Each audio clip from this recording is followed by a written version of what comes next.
बताइए। मैंने टेलीग्राम पे बहुत सारी डिटेल भेजी थी वाइस प्रेसिडेंट के बारे में, पढ़ लिया आपने टेलीग्राम पे? क्यों नहीं पढ़ा? किसके लिए मैं भेजता हूँ?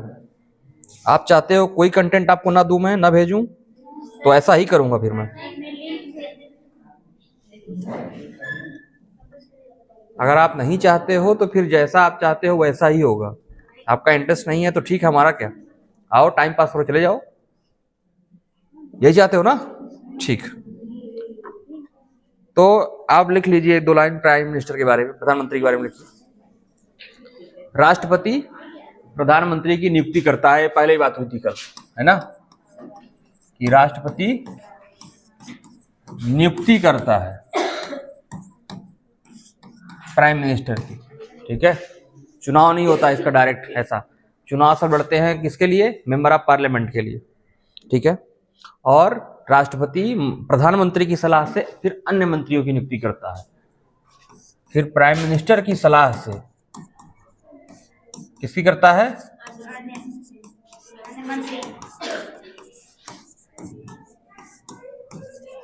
अन्य मंत्रियों की नियुक्ति करता है। ठीक है, और आप जानते हो कि भारत में कोई भी मिनिस्टर बन सकता है, कोई भी प्राइम मिनिस्टर बन सकता है 6 महीने तक के लिए, बिना चुनाव लड़े। चुनाव लड़ने की जरूरत नहीं होती, आप भी बन सकते हो अगर आप 25 की उम्र अचीव कर लिए हो, भारत के नागरिक हो, पागल या दिवालिया नहीं हो, किसी लाभ के पद पे नहीं हो, तो आप बन सकते हो, है ना। प्रधानमंत्री बनने की मिनिमम उम्र क्या है?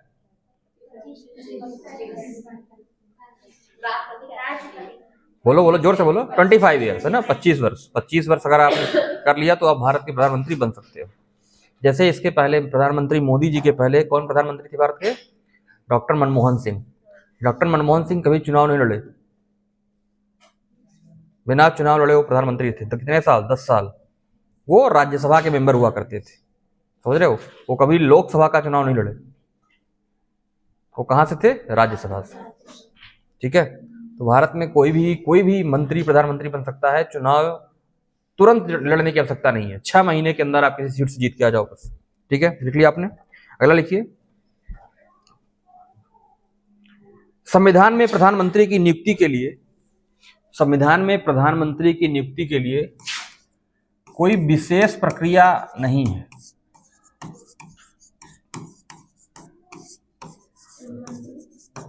प्रधानमंत्री की नियुक्ति के लिए कोई विशेष प्रक्रिया का उल्लेख नहीं है, उल्लेख नहीं है। ठीक है,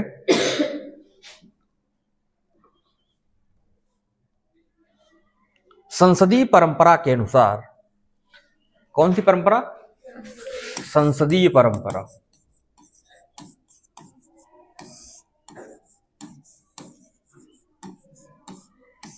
संसदीय परंपरा के अनुसार प्रधानमंत्री बहुमत दल का नेता, बहुमत दल का नेता होता है। बहुमत दल का क्या होता है? नेता होता है।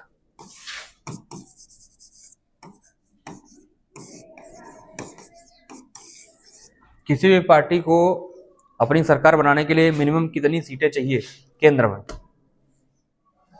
कितनी सीट मिल जाए तो उसका प्रधानमंत्री बन जाएगा उस पार्टी का, मेजोरिटी आ जाए। कितनी मेजोरिटी नंबर है बताया था मैं, बताइए कितना नंबर चाहिए, कितनी सीटें चाहिए? मान लो आपको अपनी सरकार बनानी है, ठीक है, अपनी पार्टी की, तो कितना सीट चाहिए आपको कि आपका प्राइम मिनिस्टर बनेगा आपकी पार्टी का?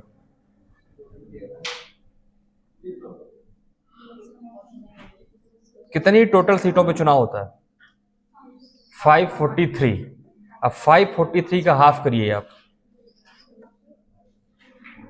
543 का हाफ प्लस 1 कितना हुआ? अरे इतना तो आना चाहिए, गुणा गुणा भाग जोड़, घटाना इतना भी नहीं आता। नहीं नहीं आया अभी? करके बताओ, करके बताओ जल्दी से, डिवाइड करो 543। हाँ, 543 डिवाइडेड बाई 2 आप क्यों नहीं कर रहे हो? दूसरा करेगा आपके लिए। गुणा भाग जोड़ नहीं आता, वही पढ़ाऊंगा फिर मैं अभी। कितना 76 70 क्या होता है? नहीं आ रहा तुम लोगों को कुछ? सबका अलग अलग आ रहा है। 543 243 डिवाइडेड बाई 2 करके बताओ। हाँ तुम लोग पीछे जल्दी बताओ करके। 243 भागे 2।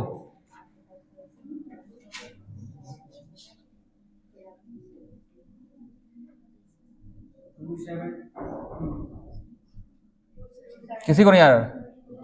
चलो तुम बहुत बात कर रही हो, इधर यहाँ करके दिखाओ बोर्ड, जल्दी करो, इधर आ जाओ, उधर इधर पे आ तो बात क्यों कर रही हो फिर आगे बैठ के? कौन करके दिखाएगा बोर्ड पे? चलो आ जाओ करके बताओ, चलो। हाँ जिसने हाथ उठाया, इनको एक सिंपल सा भाग नहीं आ रहा है। हाँ लो पेन लो। 543 वहां साइड में लिखो 5। अरे आराम से कैसे लिख रहे हो? यहाँ इरेजर से इरेज करो। इरेजर कौन सा है? हाँ वही मिटाना, वो भी मिटा दो। आप पेन सेलेक्ट करो, पेन पेन पेन पेन, वही पेन है, बड़े बड़े लिखना, हाथ मत छुआना। हाँ 5 4 3 भागे 2।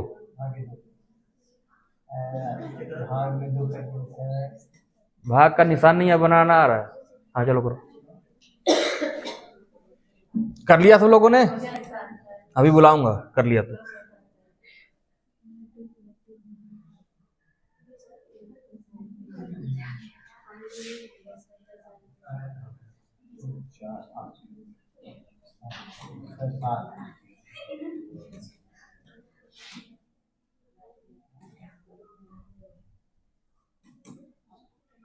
सर 72 सीट चाहिए। 272 सीट चाहिए ना सर बहुमत। चलो तो कितना सीट चाहिए? तो ये नहीं आता, इतना टाइम लग रहा है। 1 सेकंड 2 सेकंड का काम है दोस्तों। ये 271 + 1। ठीक है तो आप लिखो, आगे लिखो, क्या लिखेंगे आप? राष्ट्रपति प्रधानमंत्री को राष्ट्रपति पद और गोपनीयता की शपथ दिलाते हैं। तो प्रधानमंत्री को शपथ कौन दिलाता है? राष्ट्रपति। और मुख्यमंत्री को? राज्यपाल। कल अभी एक मुख्यमंत्री ने शपथ ली, आपने देखा वो प्रोग्राम, शपथ ग्रहण प्रोग्राम कल देखा कि नहीं बिहार का? क्यों नहीं देखा? देखना चाहिए ना। कौन है बिहार के governor? Who is the governor of the Bihar? Zero response है तुम लोगों की तरफ से। ऐसा ही रिस्पॉन्स होगा फिर, ठीक है? तो ध्यान रख के आओ, पढ़ के आओ, बार बार बोला जा रहा है। सिर्फ यहाँ कथा सुनने नहीं आते आप लोग, आ गए और सुन के चले गए। घर से पढ़ के आओ, कुछ तो बेसिक तो जानो। 12वीं पास करके आओ ना, 12th इंटर पास किए हो अपने से? लग तो नहीं रहा तुम लोगों को देख के, नकल किए हो, लगता है चीटर हो तुम सब लोग, कि कोई और पास करवाया है, प्रमोटेड होके आए हो। पापा पास करवाए हैं स्कूल वालों से चरौरी विनती करके कि भैया पास कर दीजिए मेरे बच्चे को। एक बार ऐसा हुआ, बिहार के एक लड़के ने, बच्चे ने बोला पापा फेल हो जाऊंगा मैं, पास करा दीजिए। तो उसके पापा ने ठीक है बोला पास हो जाएगा तुमसे। अब वो जब रिजल्ट आया तो वो टॉप हो गया, टॉप कर गया वो बिहार में, उसकी टॉप 10 में आ गई, रैंक 1 आ गई। कुछ नहीं पढ़ा था, तो मीडिया वाले उसके पास पहुंच गए सब, अरे ये तो बहुत ब्रिलियंट बच्चा है, इसने टॉप कर दिया पूरे बिहार को। उससे पूछने लगे कौन कौन सा सब्जेक्ट तुम लिए थे? वो सब्जेक्ट नहीं बता पा रहा है, क्या सब्जेक्ट। फिर उससे थोड़ा बहुत छोटी मोटी चीजें पूछने लगे, बेसिक चीजें, वो कुछ नहीं बता पा रहा है। तो फिर वो लगा रोने कि पापा बोला था किसी पास करा दो, आपने तो टॉप करा दिया, ये पीछे पड़ गए मेरे मीडिया वाले। तो आपके साथ भी ऐसा हो जाए लगता है? तो कुछ तो जानो। आगे लिखिए, प्रधानमंत्री का कार्यकाल निश्चित नहीं होता है। प्रधानमंत्री का कार्यकाल निश्चित नहीं होता है। लिखो निश्चित नहीं होता है। वह राष्ट्रपति के प्रसाद पर्यंत, बेटा वो लोकसभा का कार्यकाल है 5 साल, प्रधानमंत्री का नहीं, ठीक है।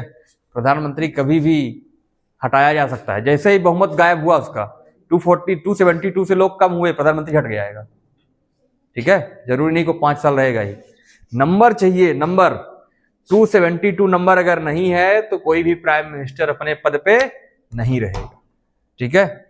बहुमत साबित करना पड़ता है, इसलिए आप अभी पढ़ोगे एक प्रस्ताव लाया जाता है जिसका नाम होता है विश्वास प्रस्ताव। और कभी कभी जब विपक्ष को लगता है कि सरकार के पास वो कॉन्फिडेंस नहीं है, वो नंबर नहीं है 272 मैजिकल नंबर, तो विपक्ष अविश्वास प्रस्ताव लेके आता है और सब लोग वोट करते हैं। और ज्यादातर लोगों ने अगर अविश्वास प्रस्ताव पे वोट कर दिया तो सरकार गिर जाएगी, प्रधानमंत्री को हटना पड़ेगा, ठीक है। ऐसे बहुत सारे लोग थे। एक प्रधानमंत्री थे चौधरी चरण सिंह, ठीक है, नाम सुना है? प्रधानमंत्री की लिस्ट बनाई कि नहीं बनाई? अभी बना लेना प्रधानमंत्री की भी। तो एक प्रधानमंत्री थे चौधरी चरण सिंह। अब कोई भी प्रधानमंत्री जब बनता है तो उसको अपना फ्लोर टेस्ट देना होता है। फ्लोर टेस्ट मीन्स अपना बहुमत साबित करना पड़ता है, किसके सामने? लोकसभा में, ठीक है, स्पीकर के सामने। अब अगर जो साबित नहीं कर पाएगा वो प्रधानमंत्री नहीं रह पाएगा। तो चौधरी चरण सिंह जी प्रधानमंत्री बने, नियुक्त तो हो गए, राष्ट्रपति ने उनको कहा कि आप अपना फ्लोर टेस्ट दीजिए, बहुमत साबित करिए। अगले ही दिन, ठीक है, प्रधानमंत्री बनने के अगले ही दिन वो प्रधानमंत्री नियुक्त हो चुके थे, लेकिन वो गए ही नहीं पार्लियामेंट में। क्यों? क्योंकि बोले कि मेरे पास बहुमत नहीं, 272 लोग मेरे पास पक्ष में है ही नहीं।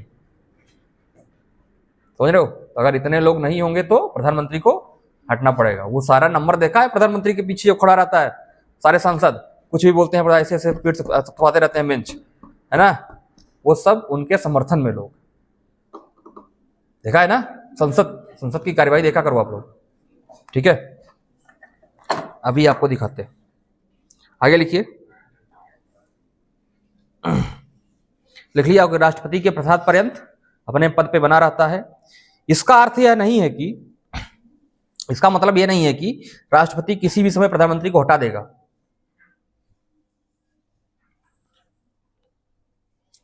ठीक है, प्रधानमंत्री को जब तक लोकसभा में बहुमत प्राप्त है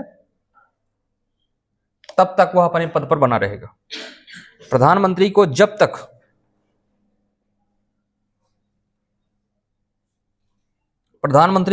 तक लोकसभा में बहुमत प्राप्त है तब तक वह अपने पद पर बना रहेगा, और बहुमत खो देने पर उसे अपना त्यागपत्र देना पड़ेगा। और त्यागपत्र किसको देगा? राष्ट्रपति को, ठीक है। लिख लिया आपने? ठीक। अब अगर वो त्यागपत्र नहीं देता है, मान लो कभी कभी ऐसा हो जाए, रिजिड हो जाए, वो बोले कि हमारे पास बहुमत नहीं है फिर भी हम नहीं देंगे, तो राष्ट्रपति उसको हटा सकता है, ठीक है। उसको तुरंत हटाने का आदेश दे सकता है कौन? राष्ट्रपति, ठीक है। राष्ट्रपति किस में पार्टी के होते हैं जरा बताइए? राष्ट्रपति किसी पार्टी के होते हैं क्या? राष्ट्रपति किसी पार्टी के नहीं होते, ठीक है। राष्ट्रपति का पद एक न्यूट्रल पद है। भले वो उसके राष्ट्रपति बनने से पहले किसी पार्टी का सदस्य रहा हो, लेकिन जैसे वो राष्ट्रपति बनते हैं वो किसी पार्टी के नहीं होते। यही उम्मीद गवर्नर से लगाई जाती है, यानी राज्यपाल से, ठीक है। यही उम्मीद लोकसभा के स्पीकर से लगाई जाती है कि लोकसभा का स्पीकर बनते ही वो किसी पार्टी के मेंबर नहीं रहते, ठीक है, क्योंकि उनको सबको लेके चलना है ना, पक्ष विपक्ष सबको। लिख लिया?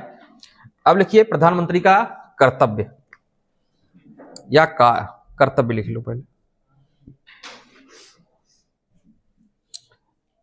प्रधानमंत्री करता क्या है? प्रधानमंत्री का काम है, ये एक ब्रिज की तरह काम करता है राष्ट्रपति और मंत्रिपरिषद के बीच। मंत्रिपरिषद मीन्स सरकार समझो एक तरह से, है ना। दो टर्म होते हैं, एक होता है मंत्रिपरिषद, एक होता है मंत्रिमंडल। नाम सुना है? दोनों में होमवर्क है आपका, लिख लो। डिफरेंस बिटवीन, मतलब मंत्रिपरिषद और मंत्रिमंडल के बीच अंतर को समझाइए। कल लिख के आना कॉपी पे, ये क्वेश्चन आएगा आपके एग्जाम में। मंत्रिमंडल और मंत्रिपरिषद, ठीक है। तो लिखिए, लिख लिया कर्तव्य में लिखिए आप कि प्रधानमंत्री सरकार और राष्ट्रपति के बीच ब्रिज की तरह, ब्रिज माने पुल की तरह काम करता है, ठीक है, लिंक करता है दोनों को। यानी देखो, प्रधानमंत्री का कर्तव्य होता है कि सरकार क्या क्या कर रही है ये सब बताना, किसको? राष्ट्रपति को। राष्ट्रपति को हर चीज बताना पड़ती है प्रधानमंत्री को, सरकार क्या क्या करने वाली है, ठीक है।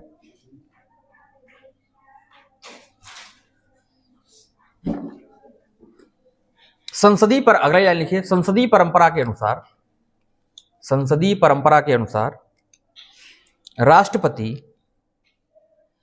संवैधानिक प्रधान, राष्ट्रपति कौन सा? संवैधानिक, कॉन्स्टिट्यूशनल हेड, संवैधानिक प्रधान व प्रधानमंत्री कार्यपालिका का